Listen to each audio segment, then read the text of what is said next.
now since Buffalo police raided the Village Cinema here in the Central Park Plaza. But it will be several more months before a city court jury will rule whether the seized movie Behind the Green Door is or is not hardcore pornography. Tonight, we talk to experts on both sides of the obscenity issue, delve into the shocking kiddie porn scene, visit an adult bookstore, an X-rated movie house, try to find out what materials offend the standards of our community, and ask what can be done about it. How does the New York State obscenity law read? Well, the New York obscenity law has been placed into conformance with the federal obscenity law. They're both the same, really. They just simply require three things: that a prosecutor prove that a magazine or publication appeals to the average person's prurient interest in sex. Now, that's not a normal interest or curiosity, but it's a morbid or shameful interest in sex. That they also prove that the materials, when taken as a whole, cover to cover, let's say, have sexual depictions or descriptions which are patently offensive. Now, what that means is not simply offensive in the way that you become offended by it. It means which are not tolerated by the community as a whole. That we don't accept that kind of depiction or description, and that's the most variable of the three requirements. The third one is that the work lacks serious literary, artistic, political, or scientific value. Now, all three of those ingredients must coalesce before something can be determined obscene. What guidelines are there to determine whether a material appeals to the prurient interest? Since the definition of prurient interest is morbid or shameful interest, that would mean an abnormal manner, as opposed to a normal, healthy curiosity or interest in sex, which would be the opposite of prurient. So they're not, the laws are not supposed to be geared toward just what is sexually arousing or titillating, but something which would arouse a morbid or shameful interest in sex in the average person, not the sexual deviant, not the insensitive individual or the sensitive individual, but the average adult person, not children, but adults. When we talk of community standards, what we're talking about is that second part of the test that I indicated, and that is what's tolerated by the community. But in the state of New York, the law is that we are to look at it as the entire state being one community. It's not what Buffalo thinks is obscene. It's not what Syracuse thinks may be obscene, or New York City. It's the entire state. So the jury now is called upon to make a determination based upon the entire state. In other words, what would the average adult New Yorker believe this to be? Would they find it appealing to the prurient interest? Would they find it patently offensive? Would they find it lacking all of these social values? Standards and values change. How do we determine if the material which was obscene or condemned 10 years ago is okay today or will be in the future? Well, the material itself isn't going to be any different. If it fits the statutory definition, and then we're talking about depicting or describing in a patently offensive manner actual or simulated sexual intercourse, sodomy, and goes on, the statute goes on to do that. Now, that's never going to change. I think what's going to change is the part of the definition that talks about the average person applying contemporary community standards would find that its predominant appeal is to the prurient interest in sex. When the community standards will change, then the level of acceptance of obscenity will change, and then by definition it will no longer be obscene. It's one of those things where I suppose you would actually have a film that would be considered obscene in one state and not in another. The Supreme Court says if you can mire your way through these three components, then the end product will be obscenity. But the problem is that it is so subjective going in. You really don't know. I can't tell you what the definition is. And I think that all the juries across the country, let me give you an example. In the state of New York, the same film, and this was a long time ago, was tried in several different cities with several different results.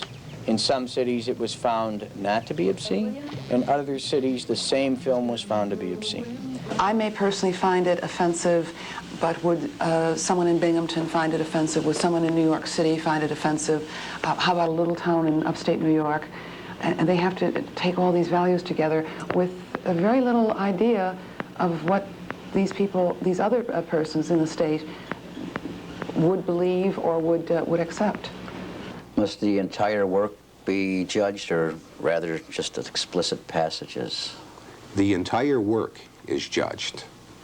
A book as we know, such as Lady Chatterley's Lover, was considered, although someone made a count of 100 and some incidents of sexual activity between the main character and various other characters, yet that book was ruled, because of its intrinsic artistic and literary value, not to be obscene.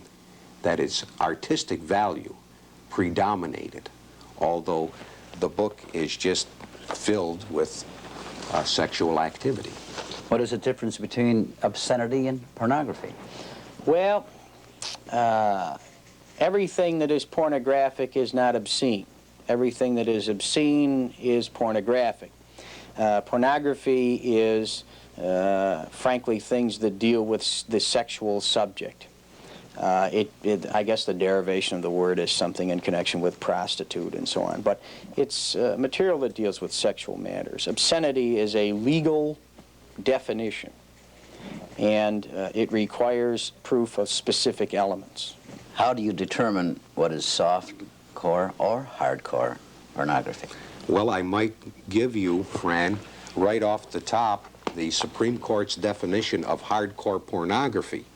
Hardcore pornography is defined, and I'll read it, as it was defined by the Supreme Court, and it continues to be the classical definition of hardcore pornography. Quote, hardcore pornography consists of patently offensive representations or descriptions of ultimate sexual acts, normal or perverted, actual or simulated, and or patently offensive representation or descriptions of masturbation, excretory functions, and lewd exhibitions of the genitals. That covers it all. Some sex materials are educational. Where do you draw the line?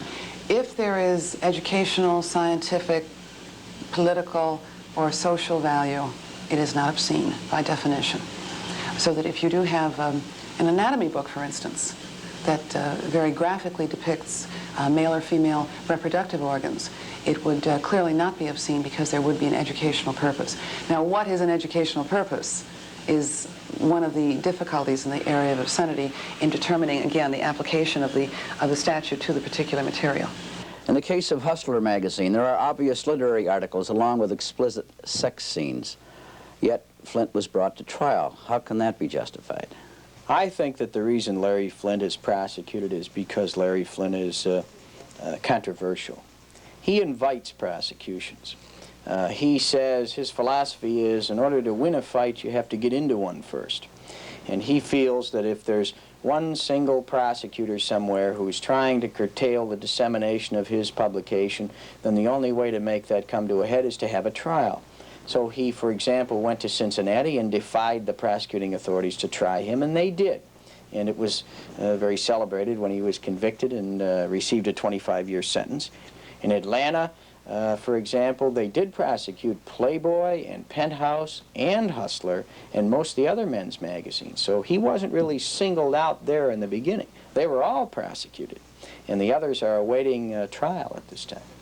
What about Ginsburg? Wasn't he sort of singled out with his arrows? He sure was. And of course, that was a long time ago. When you would look at that publication today, I mean, people today would simply be shocked and amazed that anyone could go to jail, receive a 3-year sentence, based upon the, the work that Ginsburg was disseminating. And it wasn't even the work that was found obscene. It was the manner in which he advertised it to the public, for which he was convicted. And I think that that can demonstrate to us what happens. For example, 20 years ago, the publishers being prosecuted were those of Playboy and of Esquire magazine. One of the most famous cases is Hannigan versus Esquire. So we see that this is sort of in a reoccurring event. What was thought to be explicit 20 years ago was Playboy and Esquire. What's thought to be explicit these days is Hustler and some of the other magazines that are out on the newsstands. Is Buffalo comparatively clean compared to other cities? Yes. We have a few trouble spots. We are aware of them. We are constantly monitoring them. We are constantly making arrests where violations occur. But the number of outlets for pornographic material in Buffalo, in Erie County, is minimal. It's immaculate, believe me. I've driven to Rochester on a complaint and went into bookstores, and their hardcore is openly displayed. I requested kinky animal stuff just to see if it was possible. But the unfortunate part is it was just kind of an experiment for myself. I was in with a Rochester detective, and the clerk was looking around looking for somebody to give him the okay or not. And I would guess that had I been alone, I probably could have got sexual films with animals in it. How many adult bookstores and X-rated movie houses do we have here in Buffalo? When I took the job approximately 14 months ago, we had 6 bookstores that were working and 4 adult movie houses, 3 of them depicting hardcore movies, and 1 which shows simulated X-rated movies. Since I've had the job, we have forced 1 movie house through a couple of arrests to couldn't handle the heat, according to the owner himself, and he has gone from the hardcore to softcore. So it's a small victory, if you will, that we've eliminated at least 1 hardcore movie house. We've eliminated 1 bookstore. They've gone into it's generally a newsstand where they do have girly magazines as well as the local newspapers. And who was brought up on charges? The distributor, the owner, the manager? That's generally a good question, Fran. The person charged is whoever the police feel is the responsible agent for the dissemination of pornography. In a theater, they generally arrest the manager of the theater. If they can get to the ultimate owners of the corporation, they will try to do that also. But generally, it's the manager who was placed under arrest for an obscene movie. The movie, Behind the Green Door, featuring the former Ivory Soap model Mother Marilyn Chambers, was seized by Buffalo police on May 18th, 1978, at the Village Cinema Theater in the Central Park Plaza.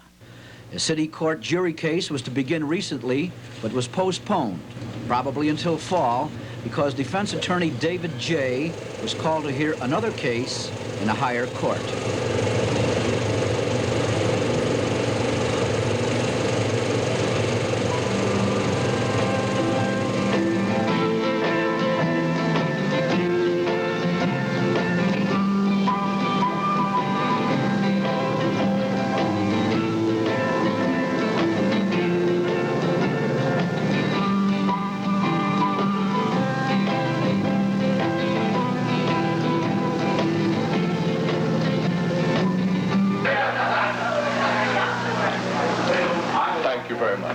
Your stay with us will be very pleasant.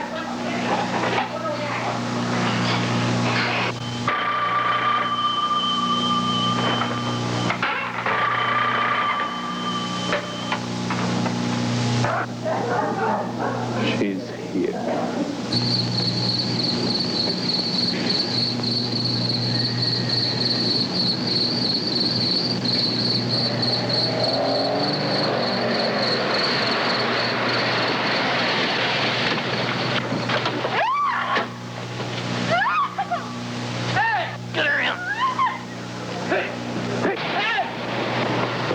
Ladies and gentlemen, you are about to witness the ravishment of a woman who has been abducted. A woman whose initial fear and anxiety has mellowed into curious expectation. Although at first, her reactions may lead you to believe that she is being tortured, quite the contrary is true. For no harm will come to those being ravished.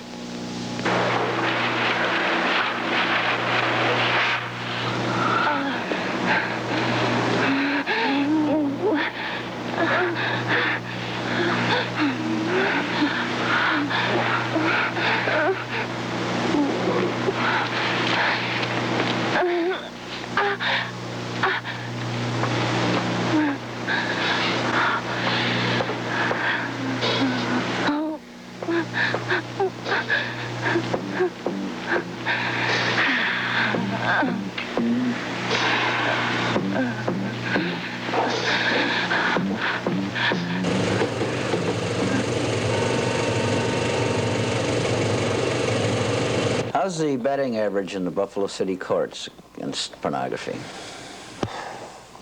I would say that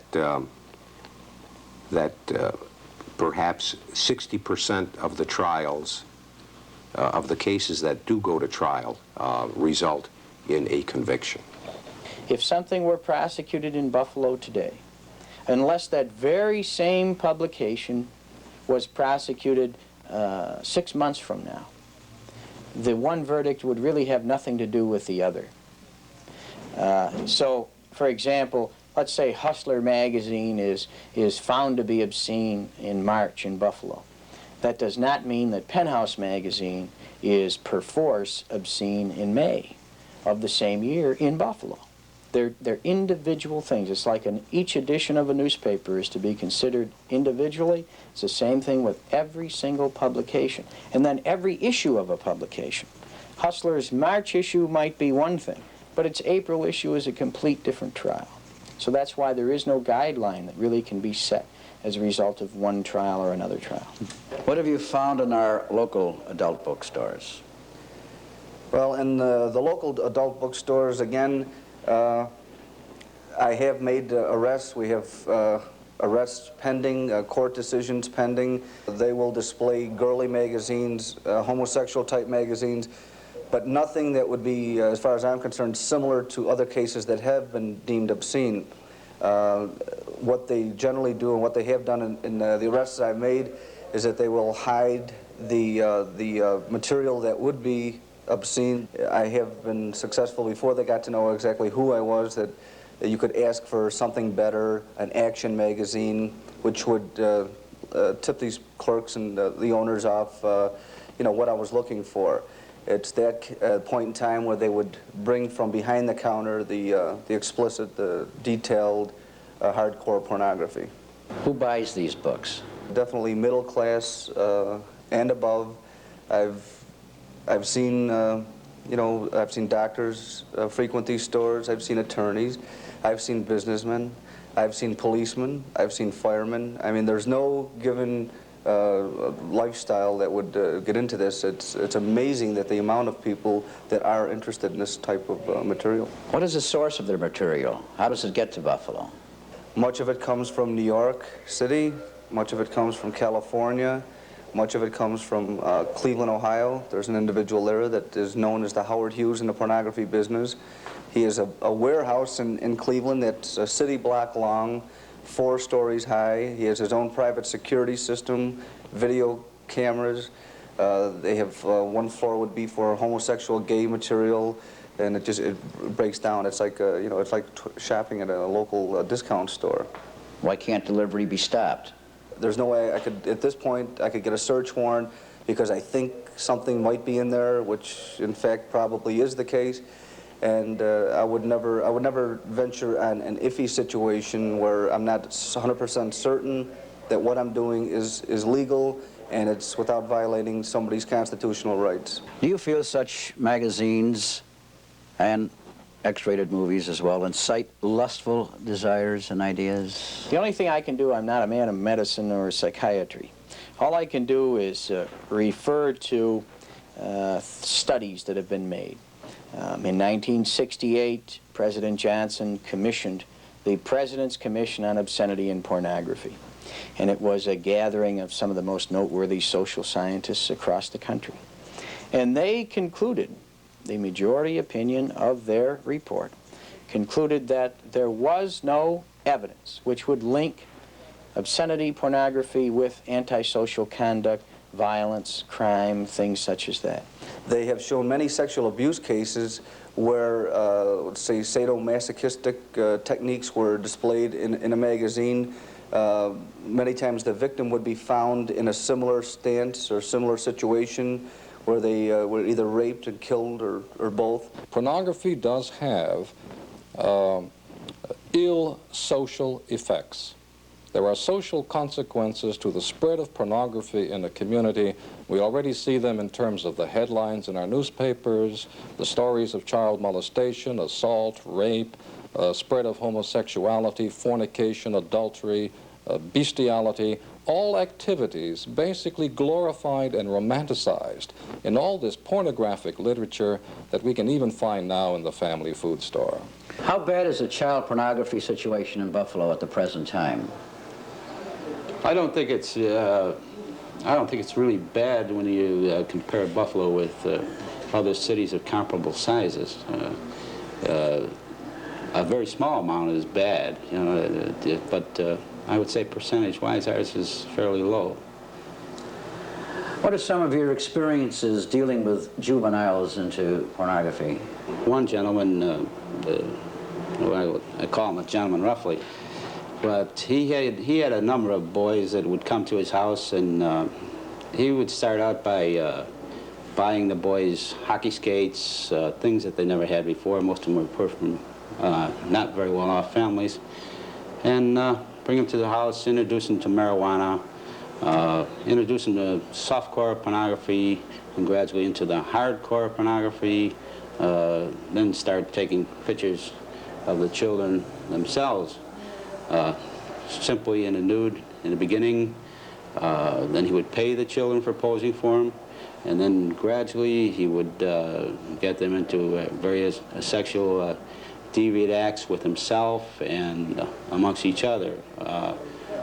Normally, normal boys, he's turning them into bisexuals and homosexuals by his various perversions himself.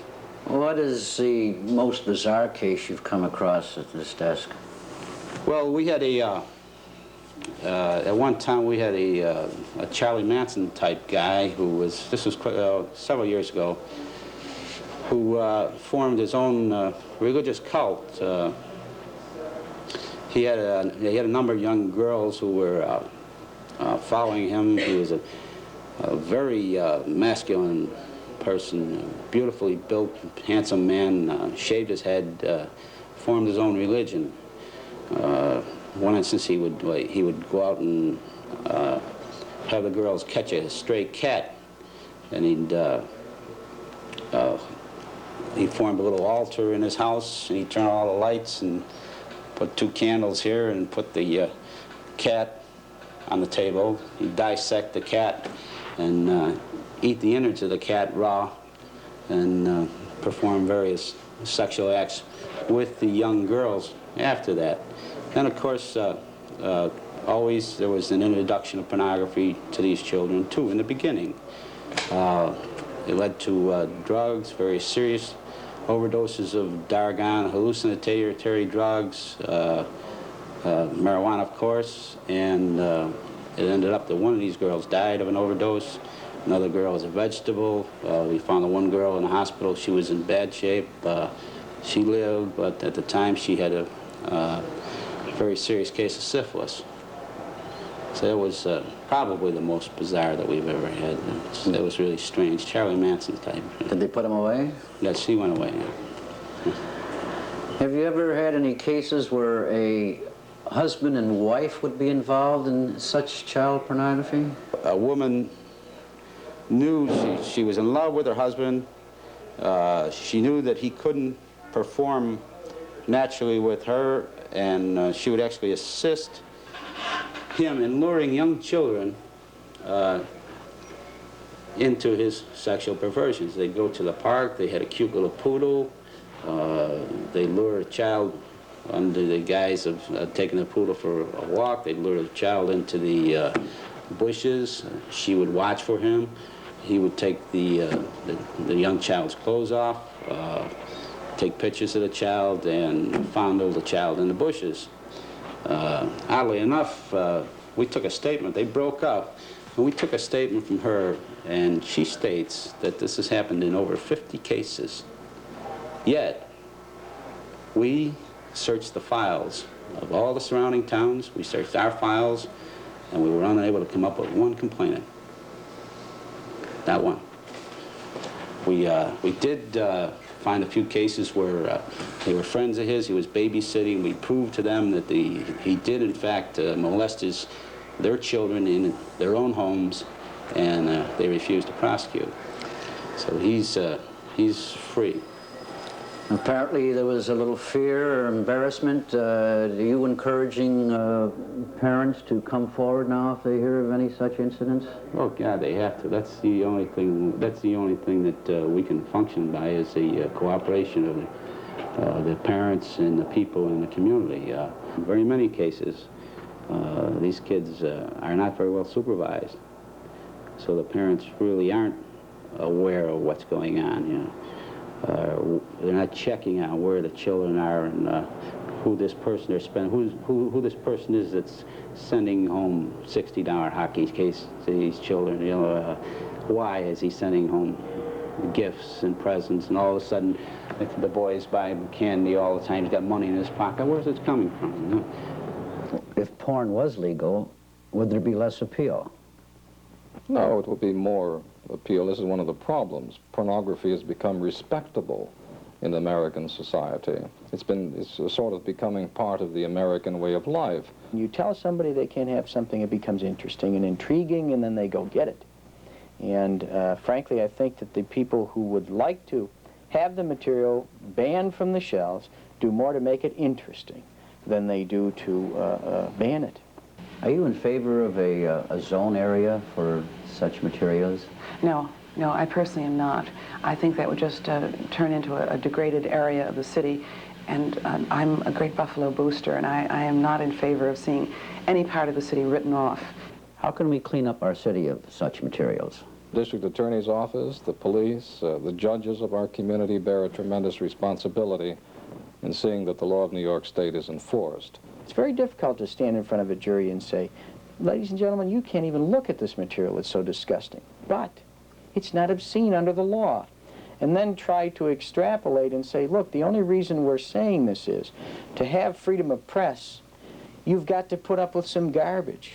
You know, I think the public has simply got to understand that if they are really concerned about molestation of children, rapes, the spread of venereal disease, the spread of homosexual patterns of activity, that they've got to understand the links to pornography.